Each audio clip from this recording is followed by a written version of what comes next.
আপনার জীবনে সব কিছুই ঠিকঠাক চলতেছিল, জীবন যেমন চলার কথা তেমনিই ছিল।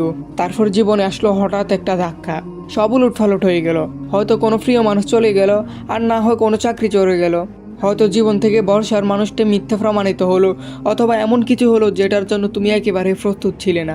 তুমি বসে আছো এক কোণে, শুধু ভাবছো, আল্লাহ আমাকে কি ভুলে গেছেন? এই প্রশ্নটাই তোমাকে গিলে খেয়ে ফেলছে ভিতর থেকে। তুমি ঠিকমতো খেতে পারো না, ঘুম আসে না, বাইরের মানুষ এগুলো দেখে না, তারা ভাবে তুমি ঠিক আছো, কিন্তু তুমি জানো তোমার ভিতরে কি যুদ্ধ চলছে এগুলো নিয়ে। ভাই এবং বোনেরা, তুমি একা না, তুমি একদম একা না। এই অনুভূতি, এই যন্ত্রণা, এই যুদ্ধ, এই উম্মতের হাজারো মানুষ একই সঙ্গে লড়ছে। তাদেরও হয়তো সেই একই প্রশ্ন, আল্লাহ আছেন তো? আল্লাহ আছেন, তিনি সব সময় জানেন। তোমার চোখের অশ্রু হতে শুরু করে তোমার না বলা দুঃখ পর্যন্ত তার সব জানা আছে। তুমি যখন রাতের বেলা কাঁদো, আলোর নিচে নয়, ঘরের অন্ধকারে, তোমার মনের অন্ধকারেও আল্লাহর আলো পৌঁছে যায়। তিনি শুধু তোমার দোয়া শোনেন না, তোমার চুপ থাকা, নিঃশ্বাস ফেলা, হতাশ হয়ে মাথা নিচু করাটাও শোনেন। আল্লাহর নবী আইয়ুব আলাইহিসসালাম, যিনি বছরের পর বছর অসুস্থ ছিলেন, সম্পদ হারিয়েছেন, সন্তান হারিয়েছেন, মানুষ মুখ ফিরিয়ে নিয়েছে, তবুও তিনি বলেননি আল্লাহ আমাকে ভুলে গেছেন। তিনি শুধু বলেছেন, হে আমার প্রভু, কষ্টে আছি, আপনি তো পরম দয়ালু। এ বাসায় যেন হয় আমাদের বাসা, এই বিশ্বাসই হোক আমাদের সবচেয়ে বড় শক্তি। তাওয়াক্কুল মানে বসে থাকো আর আল্লাহ সব করে দিবেন, এমন না।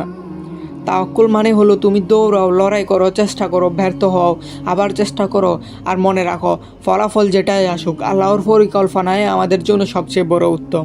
হয়তো তুমি কিছু চেয়েছিলে কিন্তু আল্লাহ দিলেন না। তুমি হয়তো অনেক কেঁদে দোয়া করেছো, তবুও সেটা দেরি হচ্ছে, কারণ আল্লাহ তোমাকে এমন কিছু দিতে চান যেটা তুমি আজ বুঝতে পারছো না, কিন্তু ভবিষ্যৎ দেখলে তুমি কান্না করে বলবে, আল্লাহ আপনি দেরি করে ভালোই করেছে। আচ্ছা তুমি ভাবো, তুমি জানো না তোমার জন্য আসমানে কি কি লেখা আছে। তোমার যে কাজটা হয়নি সেটা হলে হয়তো তোমার ঈমান চলে যেত। তুমি যে মানুষটার জন্য দোয়া করেছিলে সে থাকলে হয়তো তুমি গুনাহে ডুবে যেতে। তুমি যে চাকরির জন্য মরিয়েছিলে তা ফেলে হয়তো তুমি নামাজে ঝেড়ে দিতে। আল্লাহ সে না বলাটা দিয়েই তোমাকে রক্ষা করেছেন। তাই আজ এই মুহূর্তে তুমি যদি একা থাকো, নিঃস্ব থাকো, ভেঙে পড়া অবস্থায় থাকো, তাহলে মনে রেখো এই সময়টাই তোমার সবচেয়ে বড় শক্তির সময়। কারণ এই সময় তুমি যদি আল্লাহর দিকে ফিরে যাও, তাহলে সে ফিরে আসাটা তোমার পুরো জীবনের মোড় ঘুরিয়ে দিতে পারে। তুমি যদি আল্লাহকে পেয়ে যাও, তাহলে দুনিয়ার যে কোনো ক্ষতি, কষ্ট, দুঃখ তুচ্ছ হয়ে যাবে।